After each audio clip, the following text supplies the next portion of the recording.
ये इंटरव्यू सिर्फ तालीमी और मालूमाती मकसद के लिए पेश किया गया है। मीडिया स्टार वर्ल्ड किसी भी हिंसा, नफरत या तासुब की हिमायत नहीं करता। यहाँ पेश किए गए ख्यालात मेहमान के अपने हैं। चैनल उनसे ज़रूरी नहीं कि इत्तेफाक रखे। हेलो, नमस्कार, आदाब, सत श्री अकाल और अस्सलाम वालेकुम। मैं हूं मोहम्मद अहमद काज़मी, लेकर आया हूं आपका पसंदीदा कार्यक्रम आपके रूबरू। मीडिया स्टार वर्ल्ड लगातार आपको ग्राउंड जीरो से बिल्कुल नजदीक तरीन सोर्सेज से खबरें भी पहुंचा रहा है और कुछ जानकार लोगों से मुलाकातें भी करा रहा है। पिछले एक हफ्ते में 2-3 बार हमने कोशिश की तेहरान से इंटरव्यू आप तक पहुंचाया, जो ऑलमोस्ट इम्पॉसिबल है अभी, क्योंकि वहां इंटरनेट काम नहीं कर रहा। तो बहरहाल हमारी पूरी कोशिश रहती है कि आपको सही खबरें, सही ग्राउंड हालात बताए जाएं।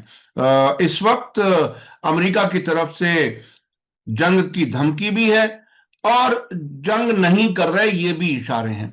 अब से पहले अमेरिका बातचीत कर रहा था, उसी बीच में ईरान पर हमला शुरू करा दिया था इजराइल से, और फिर खुद भी हमले में शरीक हो गया। इसलिए बिल्कुल कोई भी चीज यकीन के साथ नहीं कही जा सकती। इस सब के दरमियान फिरोज मीठी बोरवाला साहब न सिर्फ वेस्ट एशिया की खबरों को फॉलो करते हैं, बल्कि अमेरिका में भी होने वाले हालात पर बहुत बारीकी से नजर रखते हैं।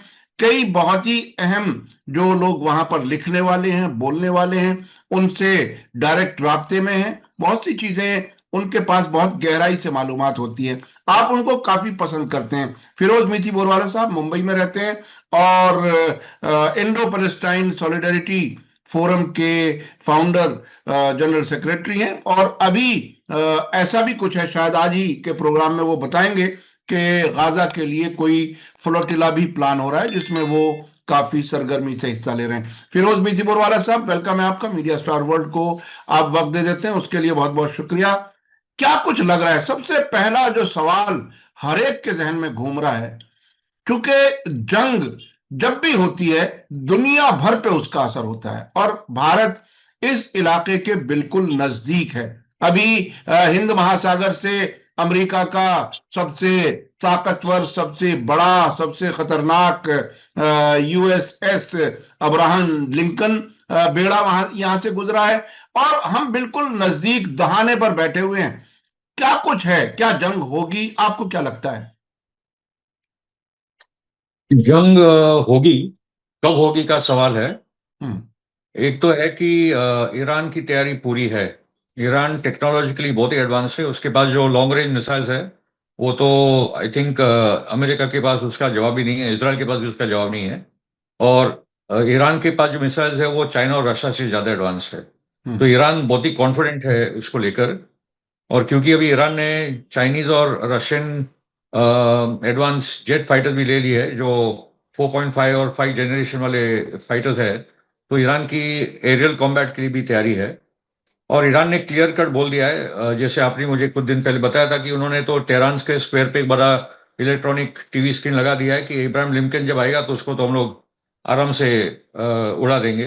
बिल्कुल। तो ये तो कॉन्फिडेंस है ईरान का। और मेरा खुद का जो तजुर्बा ईरान के लोगों के साथ और खास करके ईरान के नौजवानों के साथ, हम्म। मैं तो सन 2010-11 की बात कर रहा हूँ, जब भी बहुत तनाव था कि ईरान पे हमला होगा, तो ईरान के लोग बोले हम लोग ने 1979 में हमारे पास जब कुछ भी नहीं था, तब 45 देश के खिलाफ हम लोग अकेले लड़ रहे थे। और वो हकीकत की बात है। हम्म। ईरान बहुत ही वीक कंट्री था वो टाइम पे, शाह के टाइम पे। हम्म। उनकी आर्मी भी नॉन एग्जिस्टेंट थी, आर्मी कोलैप्स हो गई थी।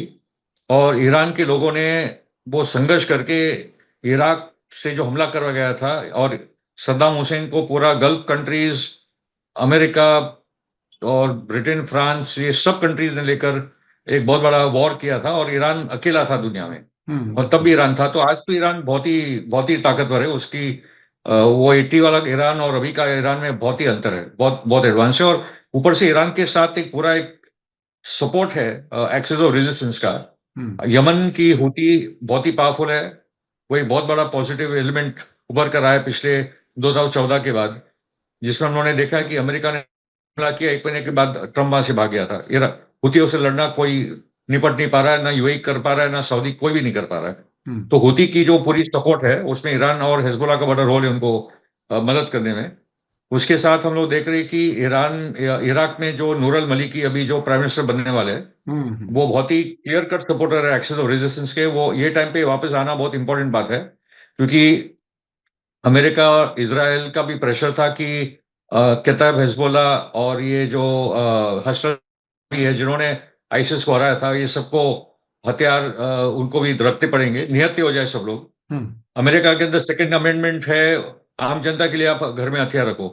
और यहाँ जो मिलिशिया है जो देश को हिफाजत करी आईसिस और अलकायदा के खिलाफ, उनको बोले कि भाई भी अपने हथियार रख दो, जब ये आर्मी कितनी वीक है हम जानते हैं। तो नूरल मलिकी का आना और हसन शाहबी और कतैब हिजबुल्ला ने तो क्लियर कट बोल दिया कि होगा तो ये पूरा इलाका आपके ईरान के साथ है, हम तो होने नहीं देंगे। और सीरिया में भी पोजीशन बहुत ही अजीबोगरीब है। जो कुर्दों ने बहुत बड़ा रोल निभाया था असद को गिराने में, आज कुर्द को वापस अमेरिका और इजराइल ने डिश कर दिया है। और जो आईसिस और अलकायदा की सीरिया में जो सरकार है जोलानी की, आज वो पूरे नॉर्थ ईस्ट इलाके में फैलती जा रही है। अरब और कुर्दों में वहां डिवीजन हो चुका है। जब तक अमेरिका था तो कुर्द और अरब एक साथ थे। अमेरिका ने पीछे हाथ ले लिया तो कुर्द अभी वापस अकेले हो गए। तो ये कुर्दों की स्टुपिडिटी है। मैं जब 2011, 12, 13, 14, 15 लगातार मैं सीरिया जाता था, तो बहुत अच्छे कुर्द लीडर्स को भी मिलता था दमास्कस में। एक का तो नाम है ओमार हुसी करके, जो राज कपूर के बड़े फैन भी थे। उनका बोलना था कि जो भी सॉल्यूशन है वो हमको ये सरकार के साथ बात करके एक सीरियन सॉवरेन इंडिपेंडेंट कंट्री जिसके बॉर्डर महफूज हो, वो ही सॉल्यूशन है। कोई भी बाहर की ताकत के साथ कुर्द अपना हाथ बढ़ाएंगे तो बहुत नुकसान होने वाला है, और वापस वो हो रहा है। तो वो उमर उसी तो बहुत इंपॉर्टेंट लीडर थे, क्योंकि आई थिंक जो रिकंसिलिएशन कमेटी बशर अल असद ने वो टाइम पे बनाई थी, वो आई थिंक इन्हीं के हाथ में लीडरशिप थी। खैर, तो पॉइंट इसके, और वही हम लोग देख रहे कि जोलानी के फोर्सेस ने पहला काम जो किया नॉर्थ ईस्ट, ये रका और ये सब इलाकों में जाकर, कि जो जेल थे जिसमें आईसिस और अलकायदा के आतंकवादी बंद थे, वो सबको छोड़कर कर दिया है। क्योंकि मुझे लग रहा है कि इनका इस्तेमाल अभी इराक में होगा, इराक की सरकार के खिलाफ होगा। क्योंकि जब ये जंग होगी तो ईरान तो सब जगह अटैक करने वाला है, और उसमें जो फोर्सेज है ईरान के सपोर्ट में, उन पे अटैक करने के लिए सीरिया का इस्तेमाल होगा। वो एक ही कंट्री है जहां से इस्तेमाल हो सकता है। जॉर्डन ने खुलकर बोला है कि जॉर्डन ये पूरा जंग में इनके साथ होगा। यूएई ने मना किया कि मैं इस जंग में नहीं हूं। कतर, सऊदी ने तो क्लियर कट बोला है। जॉर्डन एक डेंजर रोल प्ले करेगा।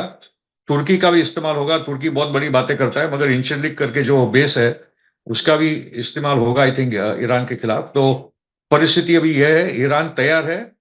मगर उसके साथ खाली एक बात आखिरी बोल दो, फिर आप जवाब पवन करेंगे। अमेरिका की जनता ये जंग के खिलाफ है। अभी एक पोल हुआ था क्विनिपैक पोल करके, तो क्विनिपैक यूनिवर्सिटी नेशनल पोल, उसमें एवरेज आया कि 70% जो रजिस्टर्ड वोटर्स है अमेरिका में, उनके तरफ से, ये 14 जनवरी का पोल था, तो उनका बोलना है कि ये जंग नहीं होनी चाहिए। उसमें जो डेमोक्रेटिक वोटर है, 79% डेमोक्रेट्स ने बोला कि जंग नहीं होनी चाहिए। जो इंडिपेंडेंट वोटर्स है वो 80% बोले नहीं होनी चाहिए, और रिपब्लिकन वोटर्स है 53%। तो ये एवरेज आप पकड़ोगे तो 70% अमेरिकन जनता ये जंग के खिलाफ है। और इंडिपेंडेंट का खास जिक्र ये करना चाहिए, जो डेमोक्रेट और रिपब्लिकन पार्टी में नहीं मेंबर होते, वो एक इंडिपेंडेंट लॉबी होती है, इंडिपेंडेंट वोटर्स होते हैं। और अभी इंडिपेंडेंट्स ने जो ट्रम्प के लिए वो टाइम पे वोट किया था, अभी बड़े पैमाने पे वो डेमोक्रेट्स के खिलाफ शिफ्ट हुए, और मिड टर्म्स में उसका परिणाम होगा। तो एक तो ये बात है। दूसरी, जो फॉर्मर सीआईए एनालिस्ट है रे मैकगवर्न, उन्होंने कहा कि मैं थोड़ा सा आगे बढ़ने से पहले मैं अपने दर्शकों को बता दूं कि फिरोज मीठी बोरवाला साहब 2-3 चीजें बहुत ही अहम बताया है उन्होंने अभी तक। एक तो ये कि इराक में नूरियल मालिकी की सरकार आई है, और वो प्रो ईरान, एंटी अमेरिका के नाम से यानी उनकी इमेज है, मशहूर है।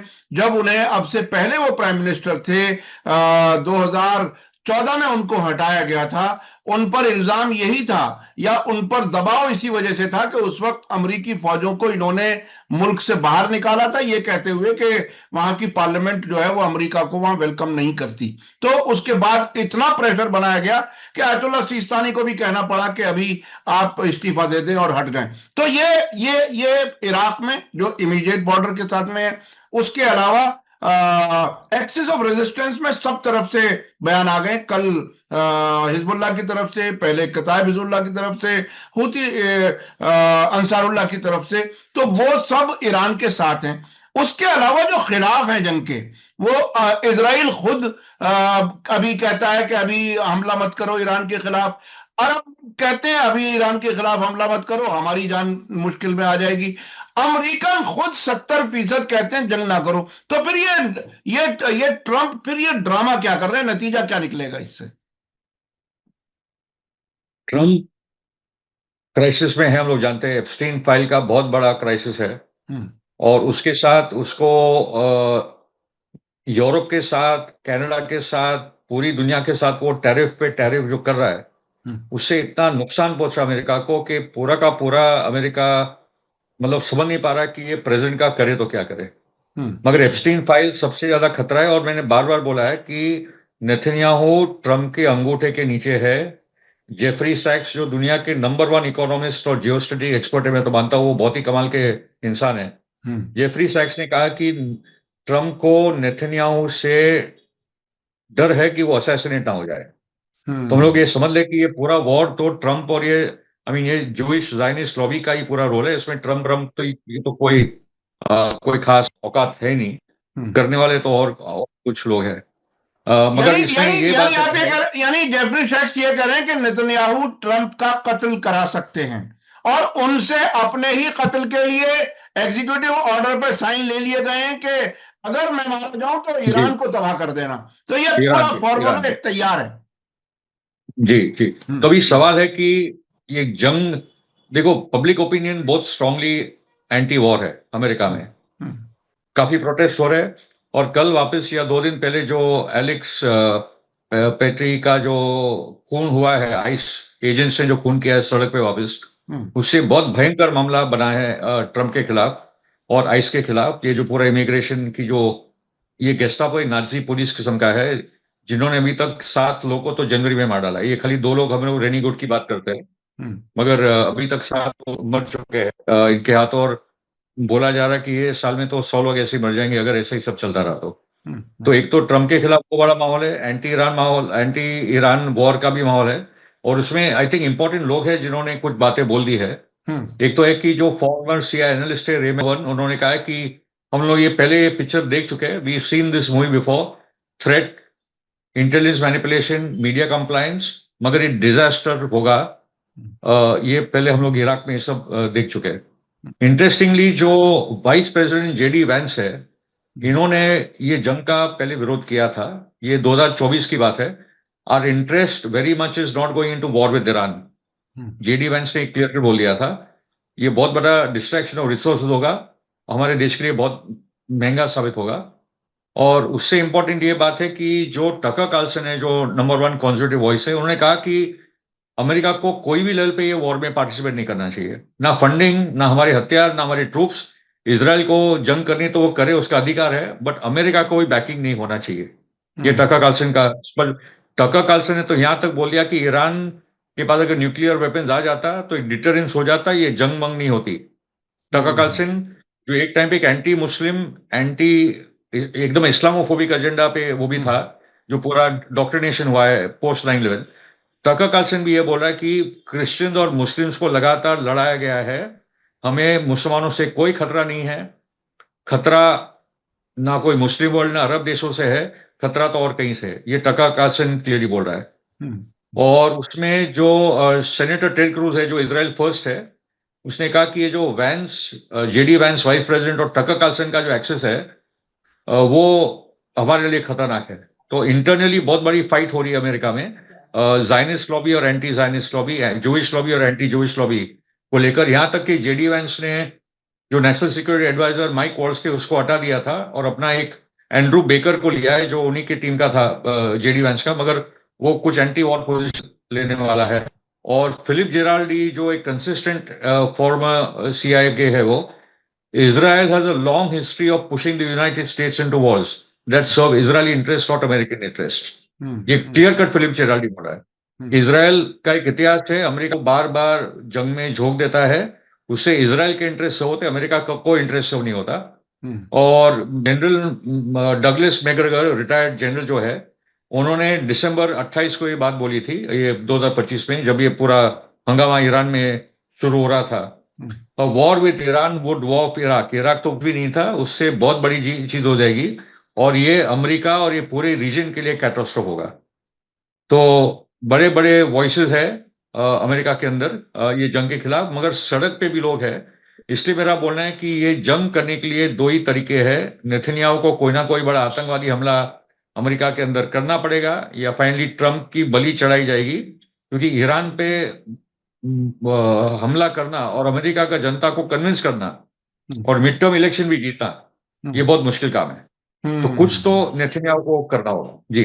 यानी नेतन्याहू के ऑप्शंस कम से कमतर होते जा रहे हैं।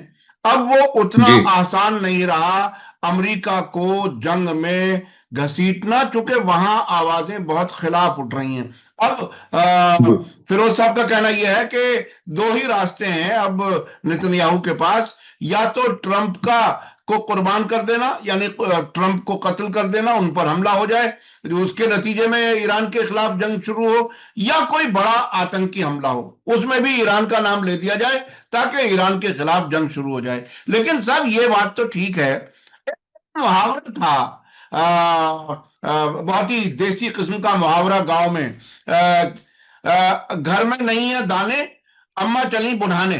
तो ये इजराइल खुद क्या जंग लड़ने की हालत में है? क्या ईरान अमेरिका के हमले के नतीजे में इजराइल के खिलाफ कोई जवाबी कार्रवाई नहीं करेगा? अगर करेगा तो क्या ये हालत में है, जंग को झेलने की हालत में है, या जंग लड़ने की हालत में? फौज तो लड़ने के लिए तैयार नहीं है, टूटी पड़ी है सारी। इनका कैलकुलेशन क्या होता है कि जब सत्ता का घमंड और ये जो पूरा जूइश राज का घमंड जो उनके सिर पे चढ़ चुका है कि हम लोग दुनिया में राज करने के लिए आए हैं, और हम लोग लेबनान पे हमला, सीरिया पे हमला, जहां भी हम लोग चाहे जो भी करे, कोई कुछ कर नहीं पा रहे, और वो झूठी बातें बहुत कुछ हो रहा है उनके खिलाफ। तो इजराइल नेतन्याहू का कैलकुलेशन है कि जब जंग चालू होगी और ईरान, पहला हमला तो अमेरिका करेगा, इस बार इजराइल नहीं करेगा। ये क्लियर कट है, पिछली बार करके देख लिया कि हमारी बहुत बुरे हाल हो गए थे। तो इस बार अमेरिका पूरी की पूरी उतरे ईरान के खिलाफ, और उनको पता है कि इजराइल के खिलाफ बहुत बॉम्बिंग होगी ईरान की, मगर हम लोग झेल लेंगे, उनका एक कैलकुलेशन है। मगर ईरान का बोलना है कि ये 12 दिन वाली जंग नहीं होगी, फिर ये बड़ी जंग होगी, ये आखिरी जंग होगी, ये डिसाइसिव जंग होगी, आर या पार की लड़ाई होगी। उसके बाद ये हम लोग ये रुकने नहीं वाले, क्योंकि उन्होंने कहा कि वैसे भी हम लोगों ने पेपर के कोई साइन तो सीजफायर किया नहीं, ये सब मुंह बोली बातें थी। जंग की सिचुएशन तो अभी बरकरार है, जंग जारी है, उनका बोलना है। ओके, तो इसलिए ये जो पूरा नेवल बिल्डअप और ये जो पूरा प्रेशर बिल्डअप हो रहा है, जॉर्डन में बहुत बड़े पैमाने पे अमेरिका के प्लेन्स उतर रहे, हथियार आ रहे, बहुत बड़ा बिल्डअप ईरान पे प्रेशर बढ़ाने का जारी है। मगर मेरा मानना है कि इस बार जो जंग होगी वो 2028 का जो मैंने बोला था, शायद 2026 में इजराइल का एंड ऑफ कहानी हो जाए, क्योंकि जो जंग होगी वो एंड ऑफ इजराइल होगी अभी। यानी जो जंग होगी, आने वाली जो भी जंग होगी वो आखिरी जंग होगी और इजराइल के खात्मे के लिए जंग होगी। इस बार ईरान की तैयारी बहुत आगे है। अच्छा, ये जो तैयारी है, इसमें ये क्या है? मतलब इसे बड़ा मुश्किल हो गया दुनिया के एक्सपर्ट्स को भी समझना। ट्रंप एक दिन कहते हैं ईरान को सफे हस्ती से मिटा दिया जाएगा, दूसरे दिन कहते हैं कि अभी कोई जरूरत नहीं है ईरान के खिलाफ कोई हमला करने की, चूंकि मैंने 837 लोगों को फांसी देने वाला था ईरान, उसे मैंने कह करके रुकवा दिया, इसलिए अब हमले की जरूरत नहीं है।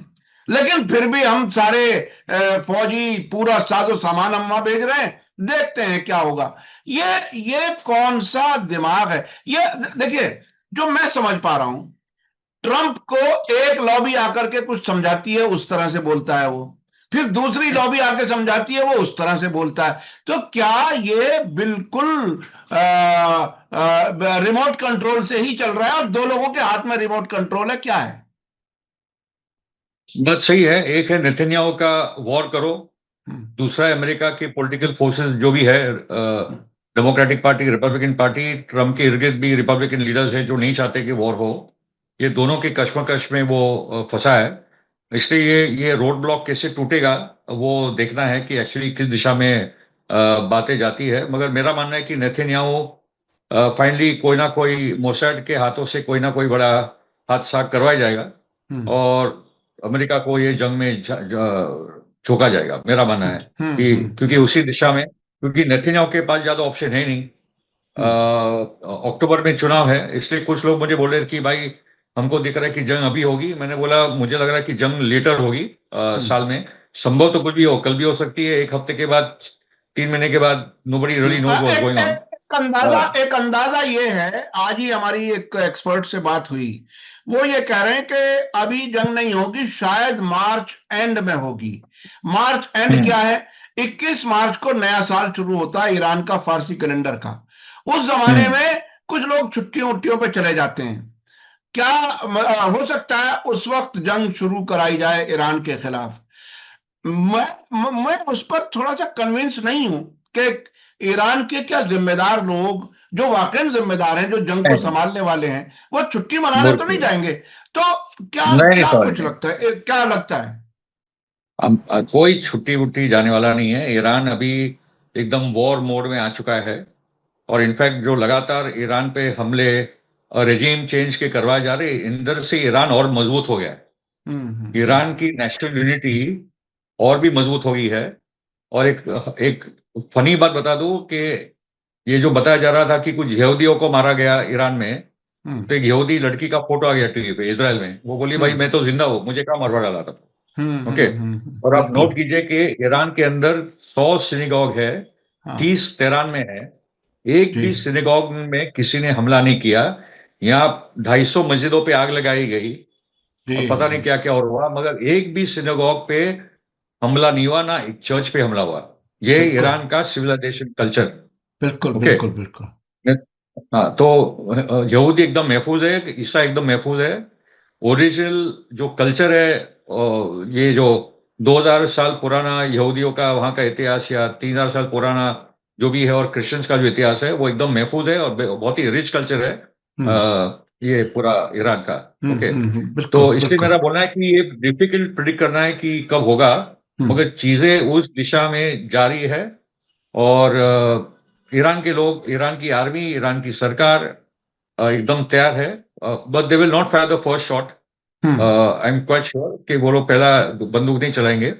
वैसे उन्होंने यहां तक कहा है कि प्रिएम्प्टिव स्ट्राइक तो हम भी कर सकते हैं, कि अगर ये शिप्स हमारे बहुत करीब आ गई और हमको लग रहा है कि वहां से मिसाइल फायर होने वाले, तो इस बार हम भी कर सकते हैं।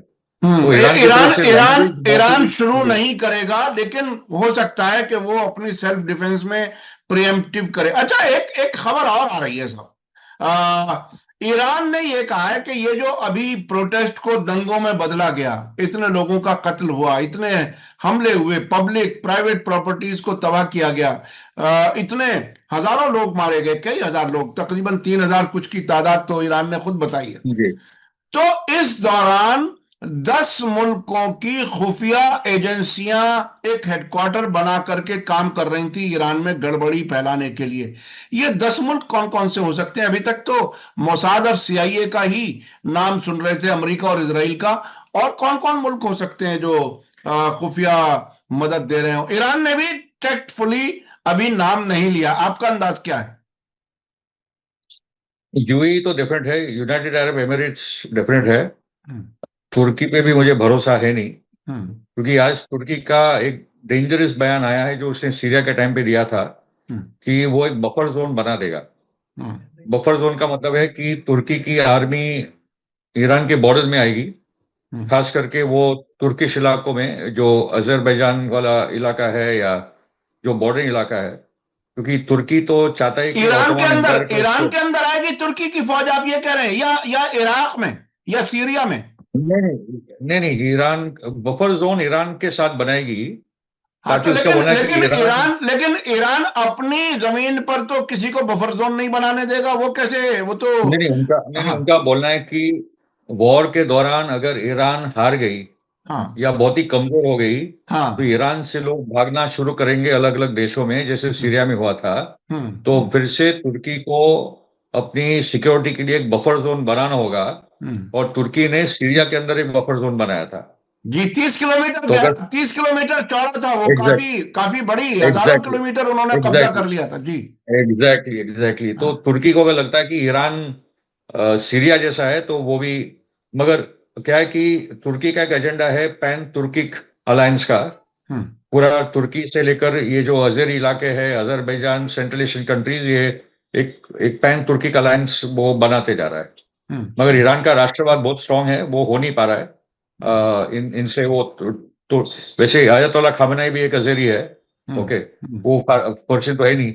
हम्म तो बहुत ही मतलब ये तुर्की का भी ख्वाब है, तुर्की पे नहीं भरोसा किया जा सकता, उनका एक अलग ही अपना हम्म कैलकुलेशन है। मगर 10 देश मुझे पता नहीं कौन कौन से है हम्म। इसमें, मगर ये दो तो मुझे है। ईरान, मुझे भी कुछ ऐसा लग रहा है कि अगर नाम आएंगे तो बहुत सरप्राइजिंग नाम भी आ सकते हैं। जी, पिछले दिनों कई नाम गर्दिश में थे जिनको ईरान ने अभी सेंसिटिविटी देखते हुए उनके नामों का ऐलान नहीं किया है। मुझे लगता है कि कई कई ऐसे मुल्क हैं जिन पर बहुत सरप्राइज होगा। अच्छा, अब थोड़ा सा ये बताइए कि ओवरऑल क्योंकि सिचुएशन को और अगर एक आप एलिमेंट देख। है, और एक हाँ। एलिमेंट है जो अमेरिका का पेनिट्रेशन है पाकिस्तान में, हम्म और पाकिस्तान नहीं बलूचिस्तान में, और उसका जो इम्पैक्ट होता है हम्म ईरान के बलूचिस्तान में, हम्म ये भी एक डेंजरस एलिमेंट है। हम्म तो अगर ईरान का कोलैप्स, उनको लग रहा है कि ईरान कोलैप्स हो रहा है, हम्म तो तुर्की, पाकिस्तान, सब जगह से ईरान को नोचने की तैयारी है मेरे हम्म हिसाब से। हम्म ओके, तो ये बहुत डेंजरस एलिमेंट्स है, और मगर ईरान अंदर से इतना सक्षम है कि ये अगर ये सोच रहे हैं, तो ईरान ने बहुत ही वीक पोजीशन में 1979 से लेकर 89 तक अपने आप को डिफेंड किया था। अभी तो ईरान बहुत स्ट्रांग है, तो ये ईरान प्लानिंग ही बहुत उनकी स्ट्रांग है। बहुत ही वीक है, अच्छा, ट्रम्प बहुत ही स्ट्रांग। ट्रम्प ने भी एक बयान दिया, हालांकि ट्रम्प के बयानों को सीरियसली लेने को दिल नहीं चाहता क्योंकि हर दिन वो कुछ भी बोलता है। अब उसने एक बयान ये दे दिया कि ट्रम्प को ब्रीफिंग दी गई है जिसमें यह कहा गया है कि 1979 के बाद ईरान सरकार, जमहूरी इस्लामी जिसे कहते हैं इस्लामिक रिपब्लिक, सबसे कमजोर हालत में है। क्या आपको यकीन आता है? इट इज अ टोटल, मैंने भी ये पढ़ा, इट इज अ हाँ। Total stupid statement. Hmm in fact मेरा बोलना है कि ईरान की सरकार, या पेजेस्कियान और अयतोल्ला खामेनेई की सरकार, हम्म ट्रम्प की सरकार और नेतन्याहू की सरकार से ज्यादा स्टेबल है। बिल्कुल बिल्कुल। मतलब ट्रम्प इम्पीच हो जाए, नेतन्याहू जेल चला जाए, हम्म ये हालत है। हम्म 76% लोग बोल रहे हैं इसराइल की सड़कों पे आकर के नेतन्याहू को रिजाइन करना चाहिए, इसलिए ये रोज जंग पे जंग करते जा रहा है। एक दिन किसी को सुकून से रहने देगा, क्योंकि नहीं तो कोर्ट जाना होगा और कोर्ट उसको जेल भेज देगी।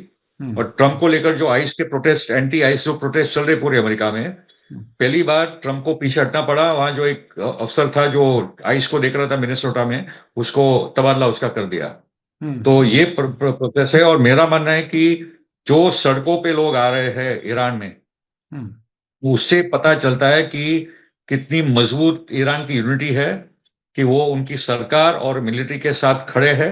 हम्म अंदरूनी मसले होंगे, हर देश में होते हैं, हर परिवार में होते हैं, हम्म और वो अपने तरीके से उसको निगोशिएट करके निपटाएंगे।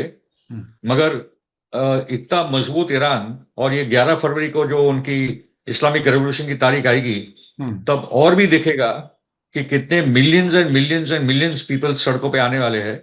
ये 11 फरवरी भी बहुत इंपॉर्टेंट होगा ईरान के लिए, वो पूरे रीजन के लिए और पूरे दुनिया के लिए।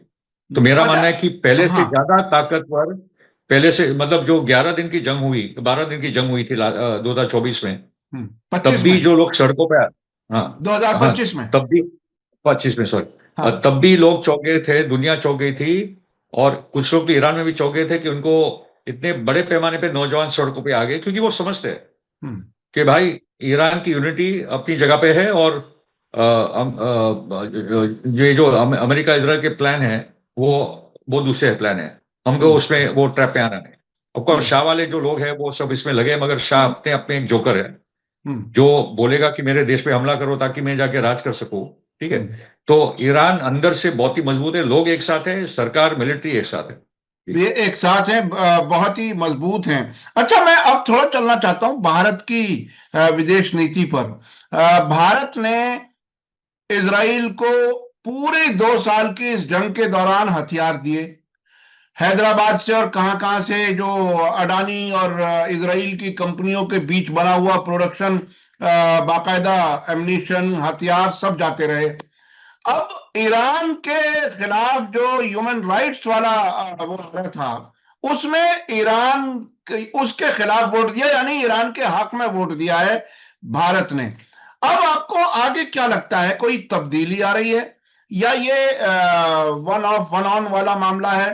चूंकि इजराइल के साथ तो दिल लगता है। अभी सुना है कि कोई इनविटेशन फिर आने वाला है, मोदी जी को बुलाने चाहते हैं। क्या लगता है आपको? आई थिंक हम लोग दो तीन चीजें देख ले। एक तो इंडिया में एक एंटी अमेरिकन, एक एंटी ट्रम्प सेंटिमेंट बनते जा रहा है, क्योंकि वो रोज जो धमकी, जो रोज मोदी जी को इंसल्ट, ये जो हो रहा है, उससे अभी सब लोग परेशान है। मगर जिस प्रकार से मुंह तोड़ जवाब मोदी जी को देना चाहिए वो दे नहीं रहे, वो एक अपनी जगह पे है। और दूसरी जगह पे नेतन्याहू दिसंबर में आने वाले थे, लास्ट ईयर आए नहीं, क्योंकि मोदी जी और जो टीम है वो समझ गई होगी कि ये बदनाम है दुनिया में, उसको बुलाकर भारत और आइसोलेट होगा, इसलिए उसको बुलाया नहीं। तीसरी बात है कि अभी एक इनविटेशन आया कि मोदी जी को बुलाया है वहां विजिट करने के लिए। मोदी जी ने अभी तक कंफर्म किया कि नहीं पता नहीं, मगर मेरा मानना है कि अगर देश में बड़ा विरोध हो कि मोदी ना जाए तो मोदी को कैंसिल करेगा। हम्म, क्योंकि इंपॉर्टेंटली है कि ये साल में ब्रिक्स मीटिंग जो है, we are the president of BRICS. तो ऐसा कोई मैसेज ना जाए भारत की सरकार की तरफ से कि नेथन्याहू और मोदी दोस्त है, तो उसमें भारत को नुकसान और ब्रिक्स को नुकसान होगा। उसमें ज्यादा भारत को नुकसान होगा। जब तुम अध्यक्ष हो एक सबसे इंपॉर्टेंट बॉडी आज मैं दुनिया मानता हूँ ब्रिक्स की, ब्रिक्स प्लस, उसमें तुम इजराइल जाते हो तो बहुत नुकसान होगा। तो आई थिंक अभी तक तो इनविटेशन आया है। अब सोचे कि मोदी ने नेतन्याहू को आने नहीं दिया इंडिया। वो न्यूज प्लांटेड था कि मोदी ने इनवाइट किया है, दिसंबर में भी नेतन्याहू आएगा, फरवरी में भी आएगा, उनके प्रेसिडेंट, उनके डिफेंस सब आने वाले थे। कोई आया नहीं है अभी तक। ओके, खाली वो स्मोत्रिच आया था, फाइनेंस मिनिस्टर, मगर उसके बाद कुछ हुआ नहीं है। ओके, तो ये हम लोग नोट करें। दूसरी बात है कि ईरान के साथ वोट करना बहुत ही इंपॉर्टेंट है, क्योंकि जो प्रेशर है कि चाबार पोर्ट में इंडिया कोई रोल अभी बंद करे, और उससे इतना नुकसान होगा इंडिया को, हमारे लिए वो अफगानिस्तान का रूट, सेंट्रल एशिया का रूट, जो पूरा मॉस्को, ईरान, इंडिया, जो जो रास्ते ट्रेड ट्रेड पाइपलाइन सब बन रही है, वो हम लोग को पूरा उसमें से हमको हाथ धोना पड़ेगा। तो चाबार ईरान ने हमको देकर इतना बड़ा काम किया है, डिस्पाइट हमारा जो मनमोहन सिंह से लेकर मोदी सरकार, जो अमेरिकन लॉबी का प्रेशर है, उसमें मनमोहन भी इतना नहीं झेल पाए, ना मोदी झेल पा रहा है। बिल्कुल। तीसरी बात जो इंपॉर्टेंट हुई है कि यूरोपियन यूनियन और इंडिया का एक ट्रेड पैक्ट साइन हुआ है, ये बहुत इंपॉर्टेंट है। जी जी। ओके, तो ये सरकार भी कोई रास्ता ढूंढ रही है अमेरिका के चंगुल से निकलने के लिए, जैसे कनाडा और यूरोपियन यूनियन का हुआ है। यूरोपियन यूनियन और चाइना का बहुत कुछ चल रहा है। बड़े बड़े जो मैक्रो भी गया है, जर्मनी के चांसलर भी गए, सब चाइना जा रहे हैं। ओके, तो अमेरिका से मगर मेरा सीधा का सीधा बोलना है, जो राइट विंगर्स हमारे देश में, जो हिंदुत्व लॉबी है, जो इजराइल को बहुत चाहते हैं, क्योंकि वो मूर्ख है और कुछ जानते नहीं इजराइल के बारे में। क्योंकि इजराइल जिस देश में जाता है, इजराइल वो देश को बर्बाद करता है। बिल्कुल। मेरा बोलना है कि जब नेतन्याहू चला रहा है ट्रम्प की सरकार को, तो ट्रम्प को बोल क्यों नहीं रहा है, भाई मोदी मेरा अच्छा दोस्त है, वो टैरिफ उसमें मत डालो। ये लॉबी कर क्या रही है? जब हिंदू समाज पे बड़े हमले भी हो रहे हैं अमेरिका में, ओके, एक एंटी इंडिया, एक एंटी हिंदू सेंटिमेंट बनती जा रही है अमेरिका में, तब ये इजरायली लॉबी कर क्या रही है? क्योंकि इजराइल लॉबी के माध्यम से हम लोग ओबामा की सरकार, बाइडेन की सरकार, ट्रम्प की सरकार सब में स्पेस बनाए। ओके, तो ये हम लोग समझ ले कि जैसे अमेरिका और इजराइल ने कुर्दों को अबैंडन कर दिया उनसे काम लेने से, वैसे ही इंडिया के साथ चल रहा है काम। बिल्कुल, वो काम ले बिल्कुल। रहे हैं इंडिया से, टाइम आने पे इंडिया को भी, और ऑलरेडी मैसेज आ चुके हैं। मतलब अडानी को क्या नेतन्याहू अडानी को बचा नहीं सकता? अरेस्ट होने की बात है। हाँ, $250 मिलियन कौन सा बड़ा करप्शन है? वहां तो billions and billions and billions of dollars की करप्शन होती है। तो ये कौन सा गेम है कि इजरायली लॉबी इंडिया को भी डिफेंड नहीं कर पा रही, अमेरिका में करना नहीं चाहते, मेरा तो मानना है। तो हम लोग ये भी समझ ले, इसलिए मेरा बोलना है कि मोदी को जरा भी नहीं जाना चाहिए। हमारे interest are with the region out here. Israel के हथियार भी हमारे कुछ काम के नहीं है, वो हम लोगों ने देख लिया है। ओके, तो और पॉइंटिस के बोलना कि बहुत सारे मतलब इंडिया को क्यों करना चाहिए, क्योंकि पाकिस्तान के साथ दूसरे मुस्लिम कंट्रीज आ जाते हैं। अरे भाई, भारत से ज्यादा खतरनाक तो कुछ मुस्लिम कंट्रीज हम लोग लगातार बोल रहे हैं। बिल्कुल बिल्कुल। अब ओके अरे साहब, यूएई का रोल बिल्कुल इजराइल से भी बदतर नजर आ रहा है। अब सऊदी एग्जैक्ट अरब कह रहा है एग्जैक्ट कि साहब ये सारे अरब मुल्कों के लिए एक खतरा बन गया है जो इजराइल के प्रोजेक्ट पे काम कर रहा है, यानी ग्रेटर एग्जैक्ट इजराइल बनवाने में मदद करने का काम यूएई सबसे ज्यादा कर रहा है। तो ये अजीब जी। कॉम्प्लेक्स दुनिया है, इसे समझना जरा मुश्किल है, लेकिन हम और कोशिश यूएई करते की हैं भी, कि यूएई आई जी थिंक यूएई के जो अभी टीम आई थी इंडिया मिलने के जी लिए, जी क्योंकि सऊदी और पाकिस्तान का जो पैक्ट हुआ है यूएई चाहती थी कि इंडिया के साथ हो, मगर मोदी ने मना कर दिया जी कि हम जी लोग कोई ये ऐसे पैक्ट में फंसना नहीं चाहते जिसमें उन लोग को एक खेमे में आ जाए। सऊदी के साथ भी हमारे बहुत, आई थिंक उसे यूएई से ज्यादा इंपॉर्टेंट टाइज है। खाली इतना बिल्कुल यूएई को बोला कि हम लोग के साथ ट्रेड डबल कर देंगे, भैया तुम घर जाओ। ओके, तो बिल्कुल। क्योंकि वो जो पूरा अलायंस है तुर्की, सॉरी यूएई इजराइल वाला, उसमें भी इंडिया थोड़ा बाहर रह रहा है, वो भी हम लोग को मार्क करना चाहिए।